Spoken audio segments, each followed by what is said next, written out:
തൃശൂർ കൂടൽമാണിക്യം ക്ഷേത്രത്തിൽ പുതിയ കഴകക്കാരനായി ഈഴവ സമുദായത്തിൽപ്പെട്ട യുവാവിനെ നിയമിക്കാൻ അഡ്വൈസറി മെമ്മോ നൽകി. മുൻ കഴകക്കാരൻ ബാലു രാജിവെച്ച ഒഴിവിലാണ് പുതിയ നിയമനം. ഉടൻ പോസ്റ്റിംഗ് ഓർഡർ നൽകുമെന്ന് Devaswom chairman CK Gopi. Posting order ലഭിച്ചാൽ ജോലിയിൽ പ്രവേശിക്കുമെന്ന് ഉദ്യോഗാർത്ഥി KS അനുരാഗ് മീഡിയ വണ്ണോട്. പുതിയ നിയമനത്തെയും എതിർക്കുകയാണ് വാര്യർ സമാജം. ക്ഷേത്രം തന്ത്രിമാരുടെ എതിർപ്പിനെ തുടർന്ന് മുൻ കഴകക്കാരൻ ബാലുവിനെ ആദ്യം ഓഫീസിലേക്ക് മാറ്റി. പിന്നാലെ ബാലു രാജിവെച്ചു. ബാലു ഈഴവ സമുദായത്തിൽപ്പെട്ട ആളായിരുന്നതാണ് തന്ത്രിമാരുടെ എതിർപ്പിന് കാരണമായത്.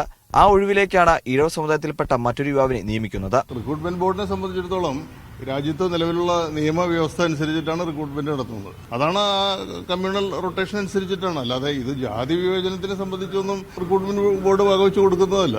ഉടൻ തന്നെ പോസ്റ്റിംഗ് ഓർഡർ നൽകുമെന്ന് കൂടൽമാണിക്യ ദേവസ്വം ബോർഡ് ചെയർമാൻ.